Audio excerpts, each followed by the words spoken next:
Yes, man, guys, get in, man. Manchester United 2, Brentford 1. What a game at the end. Emotions are high, emotions are crazy, man. Um, Getting into the game, Manchester United were poor for most of the game. That first half was ridiculous. That first half was ridiculously poor. Very static, extremely static. I mean, Casemiro, he needs to go look in the mirror. He needs to go look in the mirror and ask himself, what is he doing? Does he want to be at Manchester United? Does he want to move on? He's been poor for a couple of weeks now, and he's constantly giving the ball away. And in that first half, he gives the ball away, and it leads to a goal. Onana as well. That should have been saved. There is no way. There is no way that should have not been saved. Um, he gets his hand to it, but it's a weak hand, man. He gets a weak hand to it. He should be saving that. And I don't want to speak more about Onana because everybody's saying bits about him, and we don't want to get too much on Onana. But that is poor goalkeeping and poor from Casemiro. That is extremely poor from Casemiro. It's like he does like a no look pass, and the Brentford player just picks it up so easily. Disappointing, man. I'm disappointed in Casemiro this season. Yes, he has a lot of goals, but that's not what we need him for. We need him in that midfield. He needs to be rotating the ball. He needs to be a destroyer, and he's just been extremely poor for most of the season. And it's been the goals that he's been scoring has basically taking him off the hook. But he needs to be looked at, man. If you go through the team, Rashford, I think Rashford was also poor. He was a lot better, but he's poor in terms that he doesn't suit our team. Marcus Rashford doesn't suit our team. You saw when Garnacho came on.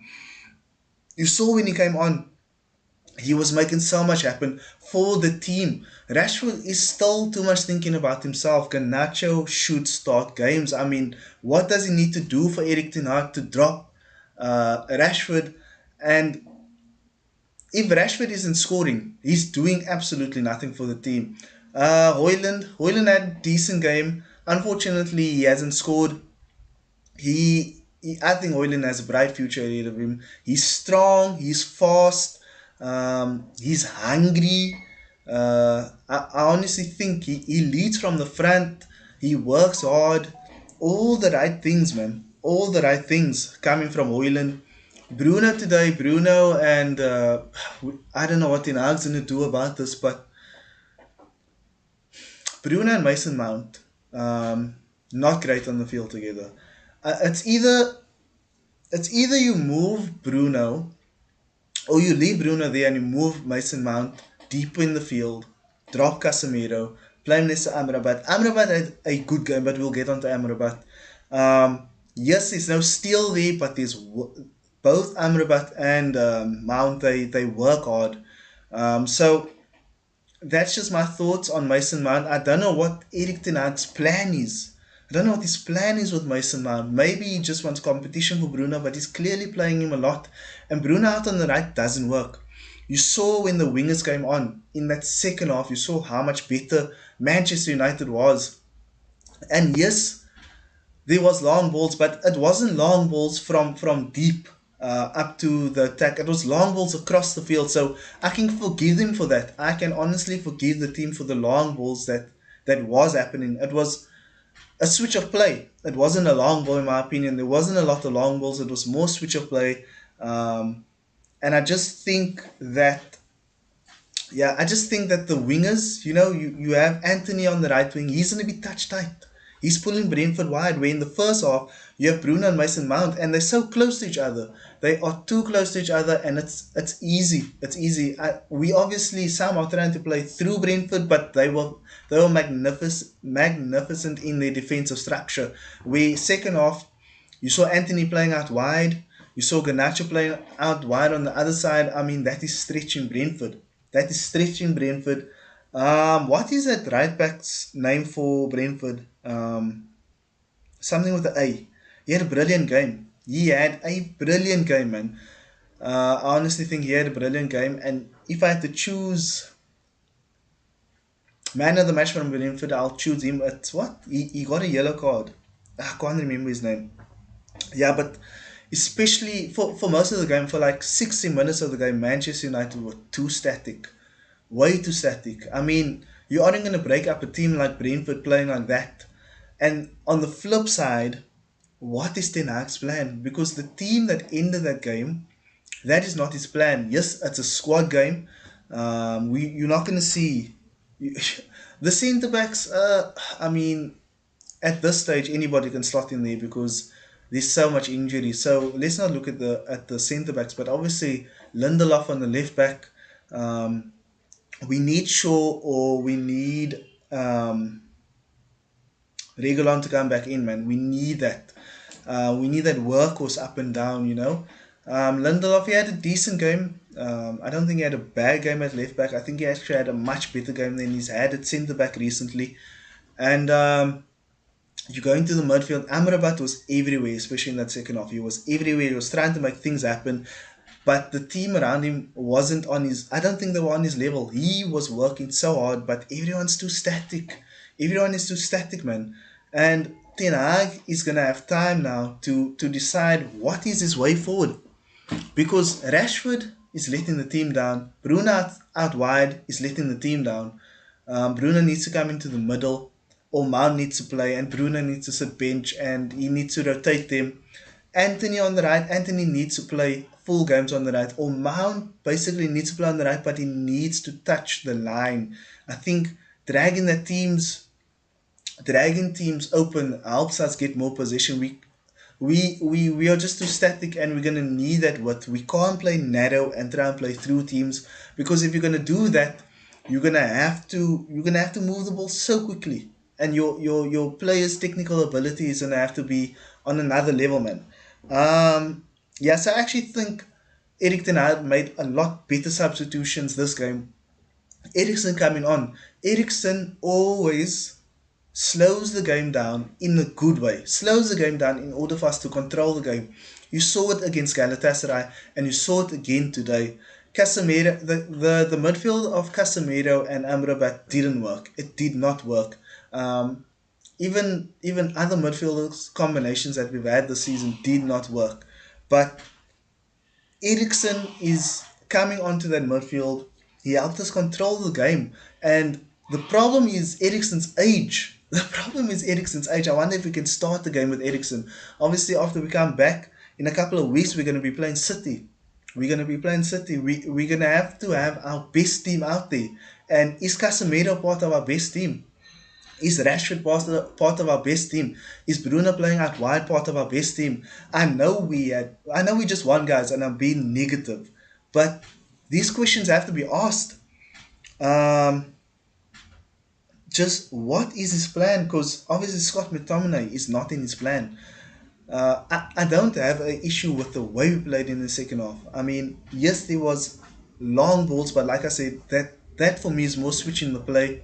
We switch the play, and sometimes you're gonna have that long ball to switch the play a bit quicker. But I'm not sure what his plan is. Um, yeah, I've spoken about Casemiro. Unana should have saved that, man, 100%.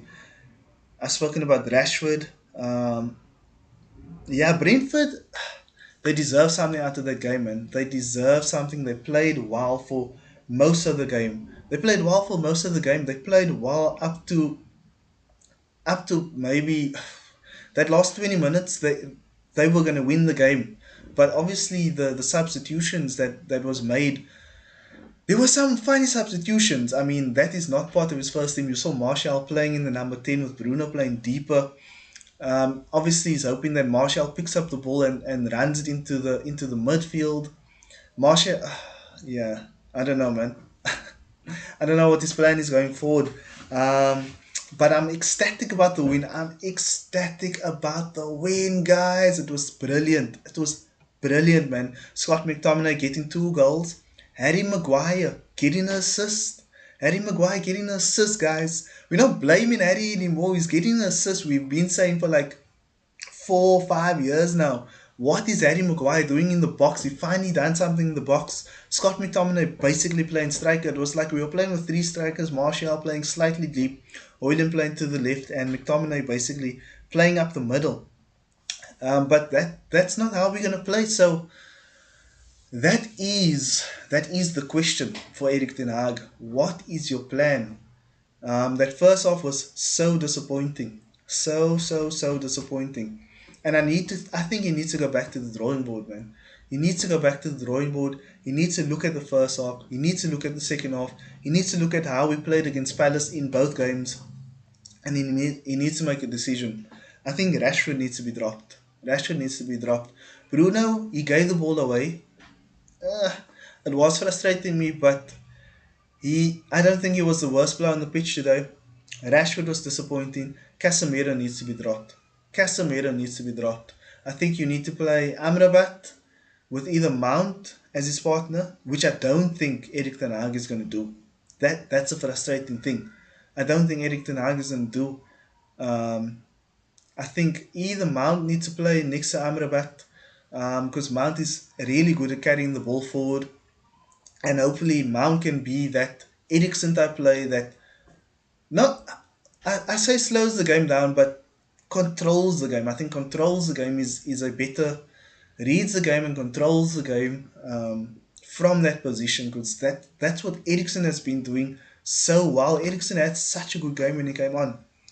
Um, and Anthony on the right hand side, yes, it's frustrating that he doesn't take players on really, but he keeps touch tight and he goes inside, he carries the ball inside and he plays crosses. So I don't think Anthony had a bad game. But Garnacho, for me, Garnacho's our best winger, hands down. He's our best winger. He's getting better. He's getting better, and I promise you, in the next game, you're going to see Rashford start again. And then around 60 minutes or even half time, you're going to see Rashford come off. Because I don't know what's happening with Rashford and Ten Hag, and Ten Hag picking Rashford the whole time, but Rashford's just not it, man. He's just not it. I don't know what his plan is, but Rashford's not it, man. I don't think Rashford should start the next game. I think Garnacho should start the next game. He deserves the start. And I think Rashford should come on. I think Rashford should come on. If nothing's if especially if we're struggling, Rashford should come on and not even 60 minutes. I think Rashford should come on with like 15 minutes to go. That's my personal opinion. I don't think Rashford has been great. I think even Garnacho should basically see that whole game out. Maybe Rashford should come on the right. Anthony starts the game around about 75 minutes, bring Rashford on that right wing so he can play the crosses in rather than doing what he's doing on the left wing. He should not be on the left wing. Erik ten Hag needs to look at himself as well, picking these players. Rashford should not be on the left wing, man. It's not acceptable. It's not acceptable for Manchester United. And you're just thinking, Erik ten Hag, what is your plan? What is your plan going forward? Like, I can see what he's trying to do, but the players are not executing it properly. They are too static. Way too static, man. And I know. Yeah. But I just want to know what Erik ten Hag's plan is. Anyway, guys, let me know what you guys think down in the comments below. Don't forget to like and subscribe to the channel, especially if you're Glazers out. Please like the video so that if you like the video, it goes out to more people and it helps the channel grow. Obviously, we're currently on 24 subscribers. We are obviously ultimately pushing for the million, but not the million. Yeah, ultimately pushing for the million. I went to say ultimately pushing for the 1,000 subscribers. And it's a long way to go. I hope to get there by September of next year to get 1,000 subscribers, and hopefully, yeah, that's my goal, man, for this channel. Anyway, guys, as I said, let me know what you guys think down in the comments below, and I'll see you guys next time. Peace out.